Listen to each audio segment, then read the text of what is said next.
नमस्ते दोस्तों, स्वागत है आपका गवर्नमेंट दृश चैनल पर, जहां आपको मिलते हैं study materials in a detailed वे और वो भी जो आपको हेल्प करेंगे कॉम्पिटिटिव एग्ज़ाम्स क्रैक करने के लिए, चाहे वो यूपीएससी हो, बीपीएससी हो, नेट, एसएससी या कोई भी हो। सो पेन और नोटबुक रेडी रखिए क्योंकि आज हम लोग का ल्यूसेंट सीरीज़ का अनदर पार्ट जहाँ हम जानेंगे मॉडर्न पीरियड के बारे में।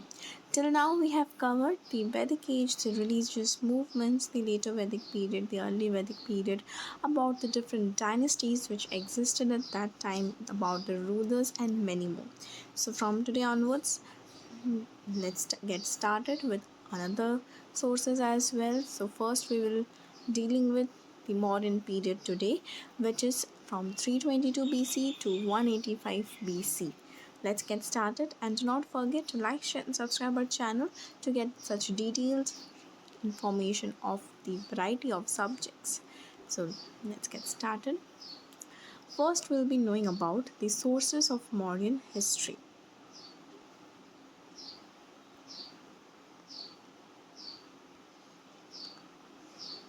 And then we will brief you about all the details. The first sources of modern period which existed between this time period, please note down the time period which is very important. Then first is the Kautilya's Arthashastra, which was one of the most important literary source. Literary source means a written source for this period, and it also had all the government policies or the treaties which took place at that time, and it is also a text which also showcases the political and economic conditions which existed during that time. So this is one of the literary sources. Then we have Megasthenes Indica, Kautilya's Arthashastra and Megasthenes Indica. Remember that. Megasthenes was the court ambassador of Seleucus Nicator in the court of Chandragupta Maurya. This is an important because whose ambassador he was and in whose court. His Indica is also famous among all the foreigner accounts for Maurya, but its original copy is lost and has survived only as quotations in the text of classical Greek. So now it exists in the language of Greek and the form of quotations. Now there are also some writers who had kept those quotations in Greek. Those are Strabo, then Diodorus, Arrian, Plutarch, and Latin writers we have Pliny and Justin.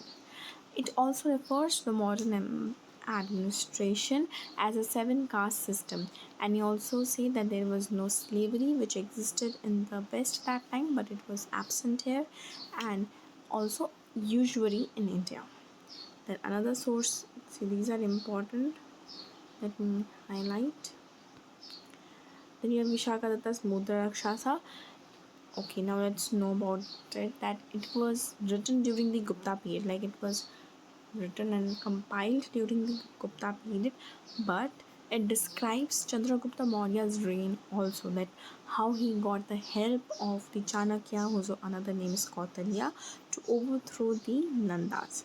Not only this, it also gives us the same details which is given by the Kautilya's Arthashastra as well, that is the economic condition of that time period. Now we have Puranas,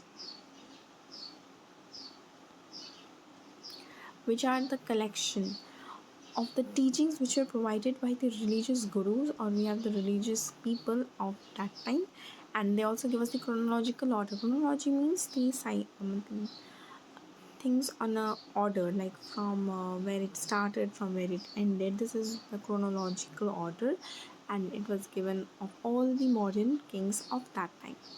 Then we have Buddhist literature, which is an important one. It was one of the most common thing because Chandragupta Maurya was the one who preached Buddhism during his reign. So first we have Jatakas, which was a part of Chanakya of Sutta Pitaka, and it describes 549 stories of Buddha's previous births. And we also get a general picture or a general showcase of what were the socioeconomic conditions, which we also found in other texts as well and in this text as well. Then we have Ceylonese Buddhist chronicles, which was Dipavamsa, Mahavamsa, which also describes that what was the part Ashoka played in spreading Buddhism. As we know that he had spread Buddhism through his own son and daughters who went Sri Lanka and many other countries to preach Buddhism. Then we also have Tibetan Buddhist text whose name was the Vyavadana, which gives information that how Ashoka, what was his efforts to spread Buddhism.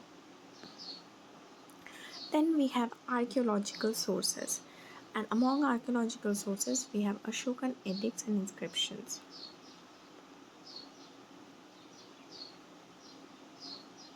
See, I am marking this whole paragraph important because here you will find many small points, like there's a mention of rock edicts, there's mention of James Princip, there's mention of Kharosthi language, Prakrit language. These all are small details which you need to keep in mind. So let's get started. That there are rock edicts, pillar edicts, and cave inscriptions located at several places.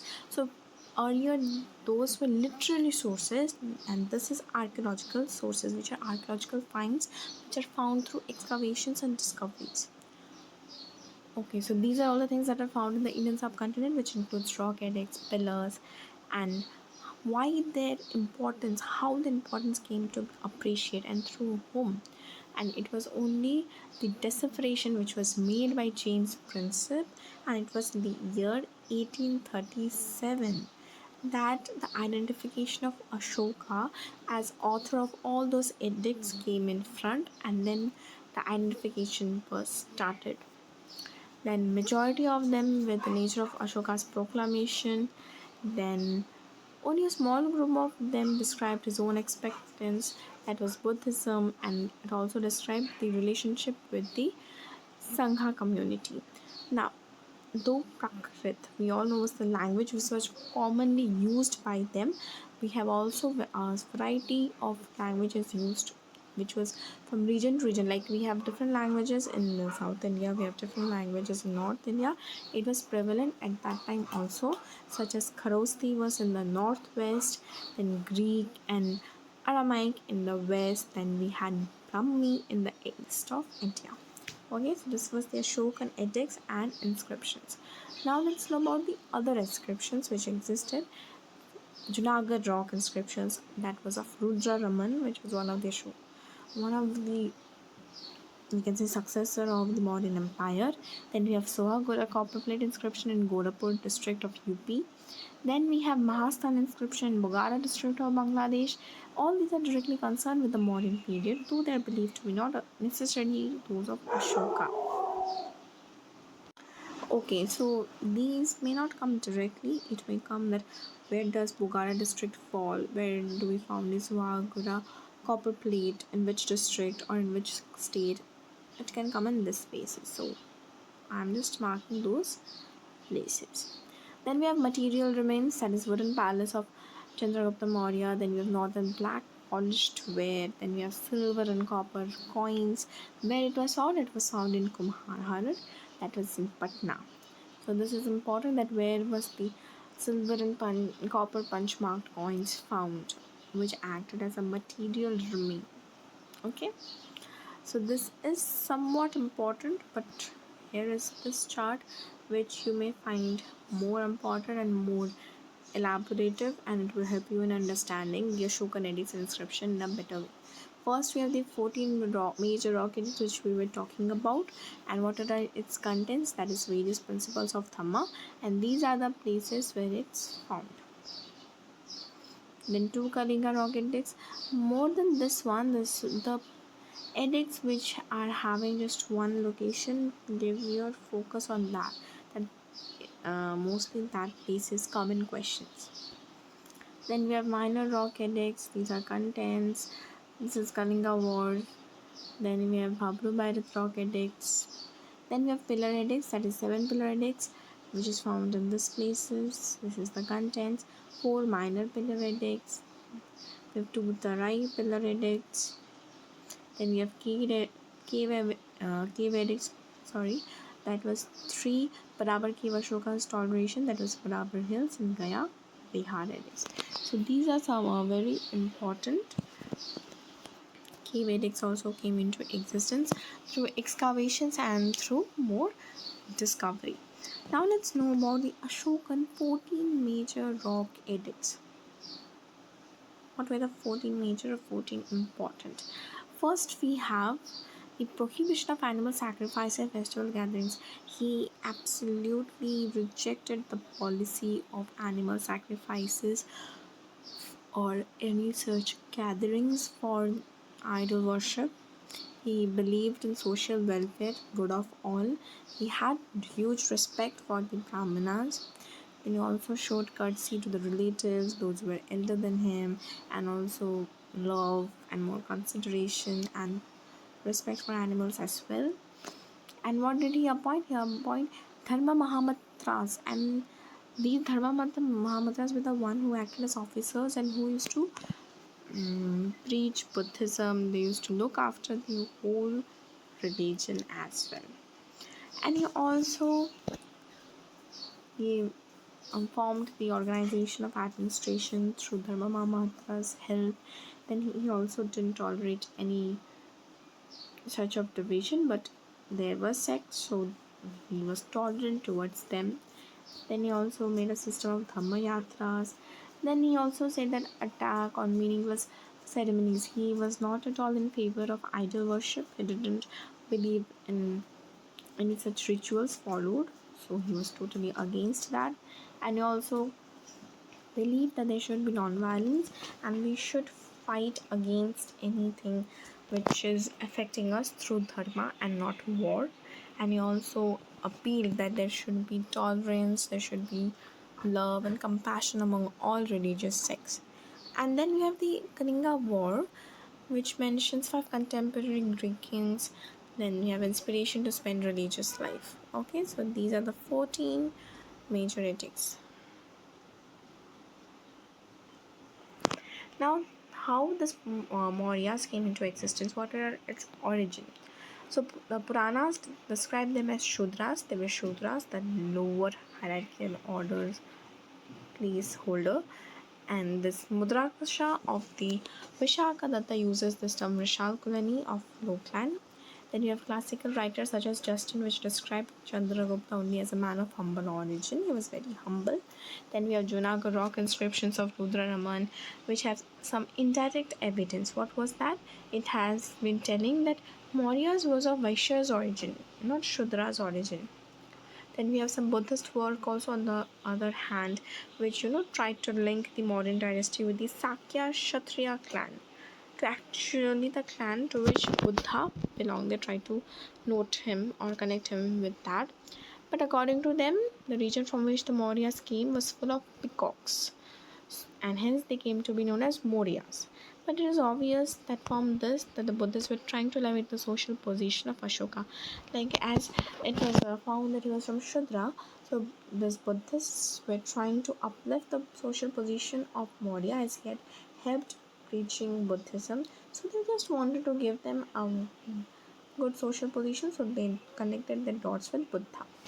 So in conclusion, we can say that Mauryas belong to the Maurya tribe and were certainly of a low caste, which is a fact.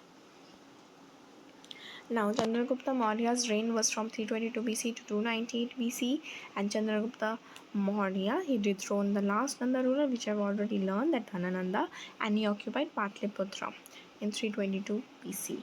And with whose help? The help of Chanakya. Then in 305 BC, he defeated Seleucus Nicator also, and who had surrendered a vast territory which included Arya, that is Herat. Then there's Arachosya, Kandhar, then Gedrosia, Balochistan, and Paropaniset, that is Kabul, in return for 500 elephants. Now, according to this treaty that existed between the Chandragupta and Seleucus, the Hindu Kush became boundary between their states. What was the boundary between them? The Hindu Kush range. Then came the Megasthenes part. He was a Greek ambassador who went to the court of Chandragupta Maurya. Very important. Vespara is also very important. Then Chandragupta became a Jain, and then he went to the Chandragiri hills, Karnataka, and where he died by slow starvation. Now, what happened under Chandragupta Maurya? For the very first time, the whole of northern India was united. And due to that unity, trade flourished, businesses started, agriculture was regulated, economy was at its peak. And even taxation and sanitation for minority also became the concerns of the state, which were looked after by the king. Then we have Bindusara. Then Chandragupta Maurya was succeeded by son Bindusara, and he was known to the Greek as Amitrachats, that is derived from the Sanskrit word Amritagata, that is layers of foes. Said to have carried his arms to the Deccan. He expanded his region to the Deccan. Then Chandragupta has made the whole north united. Then he also asked Antiochus of Syria to send some sweet wine, dried figs, and a sophist. Antiochus sent that politely, but they also replied that Greek philosophers were not for sale. Then he patronized Ajivikas. Now we have Ashoka, who existed between the 273 BC or 232 BC. Now, according to that evidence which is found, that there was a sort of struggle, there was a fight between the rulers after Bindusara's death, that who is going to hold the throne.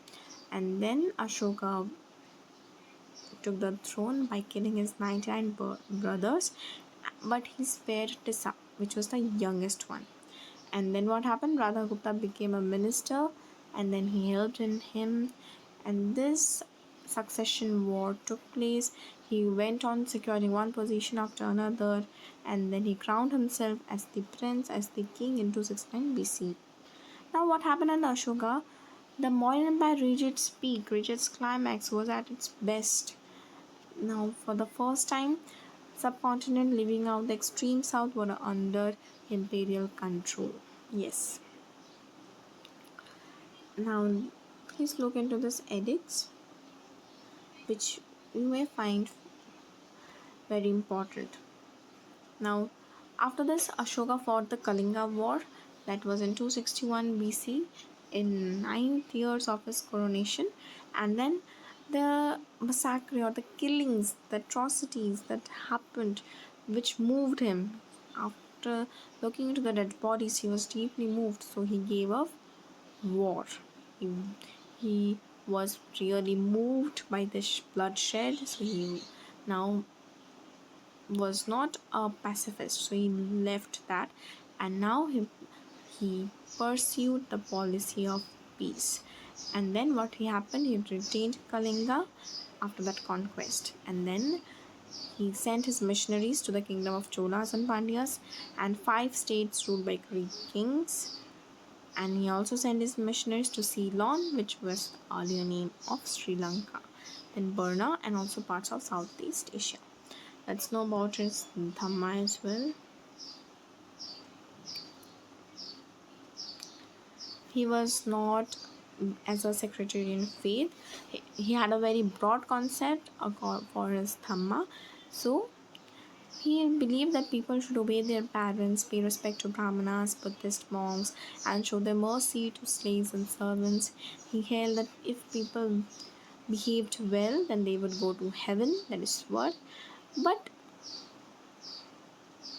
he never said that they would attain nirvana. Nirvana, if you remember, in our previous videos we have learned about that, which was the ultimate goal of Buddhist teaching.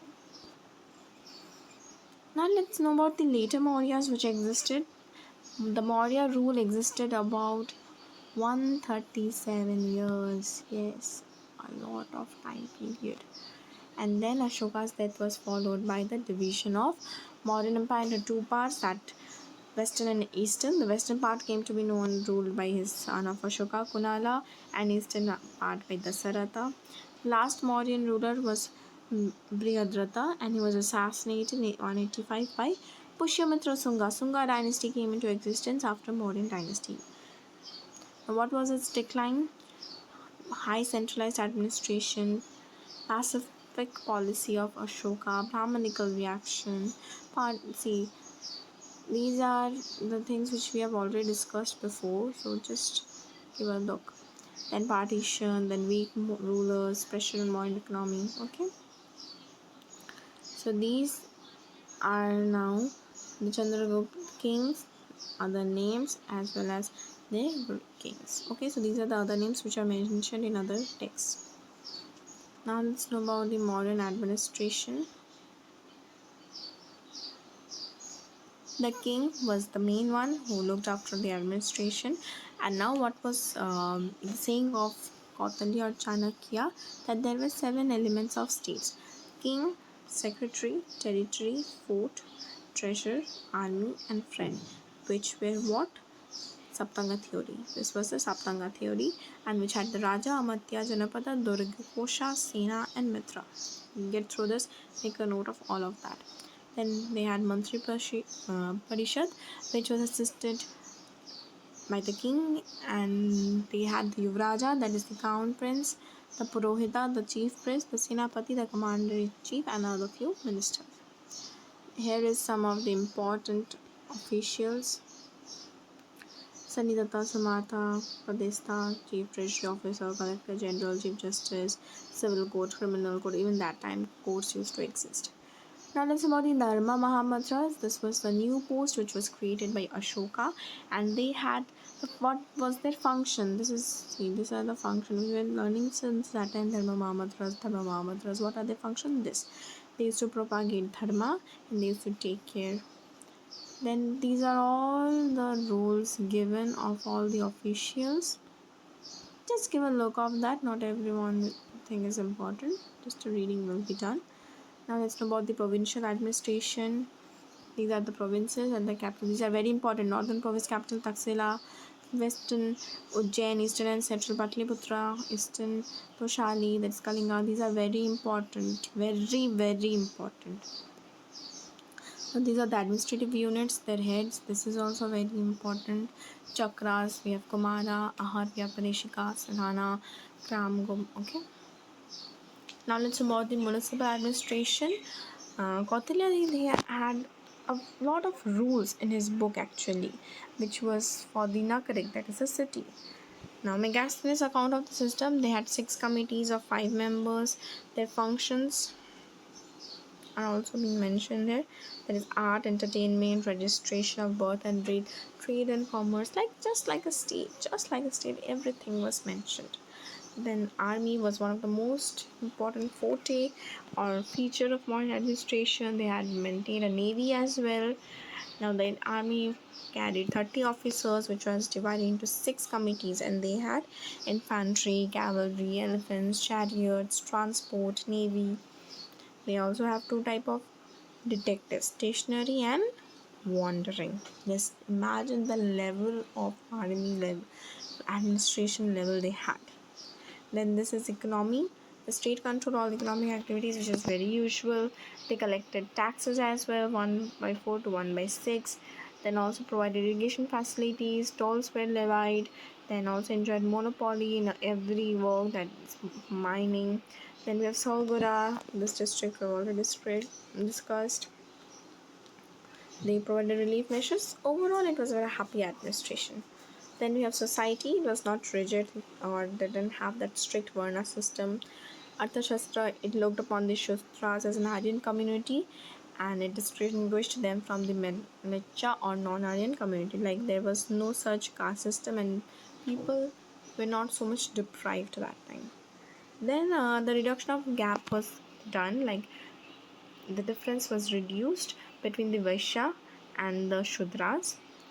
Megasthenes, what he stated, that there were 7 classes: philosopher, farmer, soldier, herdsman, artisan, magistrate, councillors. There was no social class, there was economic class. Now, Megasthenes also stated that there was no slavery in India, but yes, some sources which we know that have mentioned there was slavery, but he said there was no slavery. Women also occupied a high position and freedom. Women were also permitted for divorce, remarry. They were also employed as personal bodyguards of the king. Mauryan Empire, royal court, and then popular art.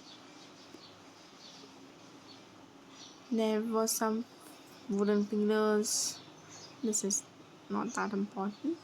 Now let's know about the four land capital at Sarnath and Sanchi, which is very important, and when it was adopted as national emblem on India on 26 Jan 1950. Please mark that. Single land capital is here. Single bull capital is at Rampurva. Then we also have the caves, stupas. Okay, so this was about the Mauryan art, culture, and what the modern administration or modern empire was about. So I hope I could have given you all the minute details which are needed for the administration process. Please look into it, make notes, and make frame questions out of it. And I hope this was useful to you. So thank you for watching our video till the end. And do not forget to like, share, and subscribe our channel as well.